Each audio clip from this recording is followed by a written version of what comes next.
اعوذ باللہ من الشیطان الرجیم بسم اللہ الرحمن الرحیم۔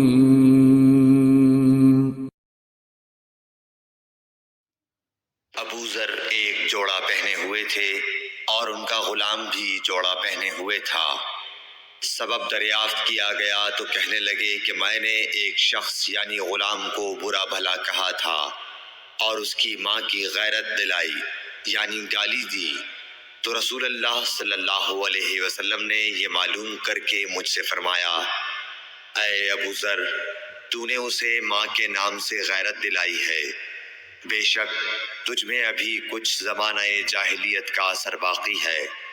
یاد رکھو ماتحت لوگ تمہارے بھائی ہیں، اللہ نے اپنی کسی مصلحت کی بنا پر انہیں تمہارے قبضے میں دے رکھا ہے، تو جس کے ماتحت اس کا کوئی بھائی ہو تو اس کو بھی وہی کھلائے جو آپ کھاتا ہے، اور وہ کپڑا اسے پہنائے جو آپ پہنتا ہے، اور ان کو اتنے کام کی تکلیف نہ دو کہ ان کے لیے مشکل ہو جائے، اور اگر کوئی سخت کام ڈالو تو تم خود بھی ان کی مدد کرو۔ صحیح بخاری حدیث نمبر 31۔ جب سورہ انعام کی یہ آیت اتری، جو لوگ ایمان لائے اور انہوں نے اپنے ایمان میں گناہوں کی آمیزش نہیں کی، تو آپ صلی اللہ علیہ وسلم کے اصحاب نے کہا، یا رسول اللہ، یہ تو بہت ہی مشکل ہے، ہم میں کون ایسا ہے جس نے گناہ نہیں کیا؟ تب اللہ پاک نے سورہ لقمان کی یہ آیت اتاری کہ بے شک شرک بڑا ظلم ہے۔ صحیح بخاری حدیث نمبر 32۔ رسول اللہ صلی اللہ علیہ وآلہ وسلم نے فرمایا، منافق کی علامتیں 3 ہیں، جب بات کرے جھوٹ بولے، جب وعدہ کرے اس کے خلاف کرے، اور جب اس کو امین بنایا جائے تو خیانت کرے۔ صحیح بخاری حدیث نمبر 33۔ رسول اللہ صلی اللہ علیہ وسلم نے فرمایا کہ 4 عادتیں جس کسی میں ہوں تو وہ خالص منافق ہے، اور جس کسی میں ان 4 میں سے ایک عادت ہو تو وہ بھی نفاق ہی ہے جب تک اسے نہ چھوڑ دے۔ وہ یہ ہیں، جب اسے امین بنایا جائے تو امانت میں خیانت کرے، اور بات کرتے وقت جھوٹ بولے، اور جب کسی سے عہد کرے تو اسے پورا نہ کرے، اور جب کسی سے لڑے تو گالیوں پر اتر آئے۔ صحیح بخاری حدیث نمبر 34۔ رسول اللہ صلی اللہ علیہ وسلم نے فرمایا، جو شخص شب قدر ایمان کے ساتھ محض ثواب آخرت کے لیے ذکر و عبادت میں گزارے، اس کے گزشتہ گناہ بخش دیے جاتے ہیں۔ صحیح بخاری حدیث نمبر 35۔ رسول اللہ صلی اللہ علیہ وسلم نے فرمایا، جو شخص اللہ کی راہ میں جہاد کے لیے نکلا، اللہ اس کا ضامن ہو گیا۔ اللہ تعالیٰ فرماتا ہے، اس کو میری ذات پر یقین اور میرے پیغمبروں کی تصدیق نے اس سرفروشی کے لیے گھر سے نکالا ہے۔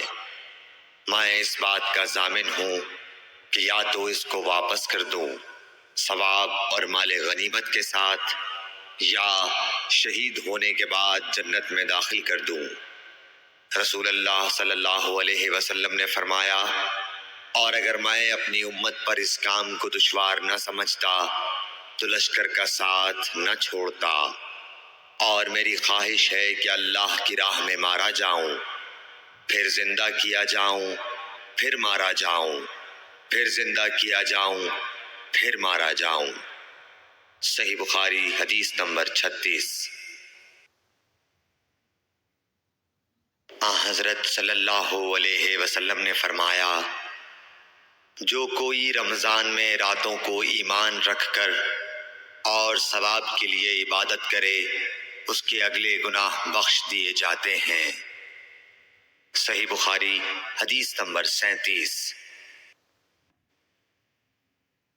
حضرت صلی اللہ علیہ وسلم نے فرمایا، جس نے رمضان کے روزے ایمان اور خالص نیت کے ساتھ رکھے اس کے پچھلے گناہ بخش دیے گئے۔